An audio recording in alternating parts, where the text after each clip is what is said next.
Howdy guys, Bookie Laura here. If you follow my channel at all, you will know that October has not been a good reading month for me. I'm going through a real reading slump at the minute and it sucks. But I decided to do a really short wrap up of the very few books that I actually did read in October. So here's my wrap up. I read a grand total of 2 books in October. 2. Now that is the worst month that I've had so far this year. But I'm not overly disappointed with it. I read several parts of books and didn't finish quite a few books, and one of them was a whopper, so I'm not too disappointed. But equally, it's something that I want to quickly rectify. So the first book that I read this month was The Bone Clocks by David Mitchell. It was a massive sort of 600 and something pages, and I struggled with it, but I ploughed through anyway. I don't have a copy of it because it's a library book, so you can just imagine a massive book beside me. I think I gave this 3 out of 5 stars on Goodreads. I found it to be an okay read. It just wasn't my cup of tea. It wasn't that there was anything particularly wrong with it. It just didn't float my boat, really.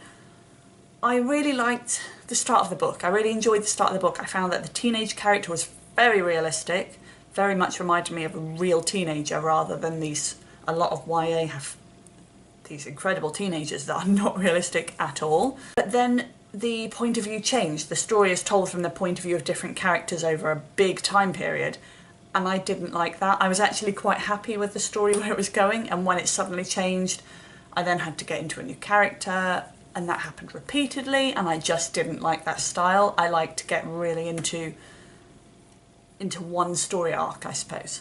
I found that as soon as I was starting to become invested in a character or a scenario, it would then be changing to a new one, and I felt very disconnected from the story for that.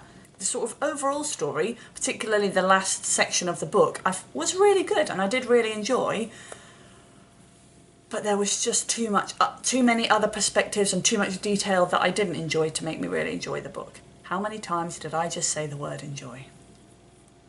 So by the time I'd ploughed my way through The Bone Clocks, I was already starting to feel that displeasure with reading that. So I decided that I needed to do something about it. So I decided that of the books left in my TBR, I was going to read the short, quick read to try and get me kick-started. So I decided to read The Haunting of Hill House by Shirley Jackson. Again, I found it to be okay, but I wasn't overly enamoured with it. It was a much creepier story than I expected. Having seen the films that are based on the book, I had in my head that it was going to be quite gory. It was much creepier, much more of a psychological ticking time bomb thing, which was much more interesting for me. Equally, I found it a bit anticlimactic. I think I felt that it should be building up to this horror, scary book, and actually it didn't. I kind of felt a bit let down at the end. So again, another bit of a disappointing one. After that, I just stumbled between one book and another, never really getting into anything. I read the first few pages of Jane Eyre, and then I decided this is not the book that I need to be reading when I'm in a reading slump, so I sacked that off. Then I decided to try and read Dracula. Now, I really quite was into Dracula at the start. I found it easier reading than I expected, but it did that annoying thing again of changing the perspective. So I was quite happily ticking along, quite into the story, and then almost like a really tiny percentage of the way in, it shifted and I just couldn't then stay invested. So I sacked that in. I was about a third of the way through, I think, when I thought, I can't do this anymore. So at that point, I decided to read The Last Star, which is the 3rd book in the 5th Wave series. I have read the other 2 books. Whilst they're not the most amazing books I've ever read, I am invested in the story. I do want to see how it ends. So I was pretty confident that this would be an okay read for me. I haven't finished it, but it's going well. Apologies that that's a really short wrap up. I barely read anything. I've been in a major slump, but I have big plans to rectify that in November. I have planned a TBR completely based on books that I want to read, rather than books that I feel I should read or that my book club is reading.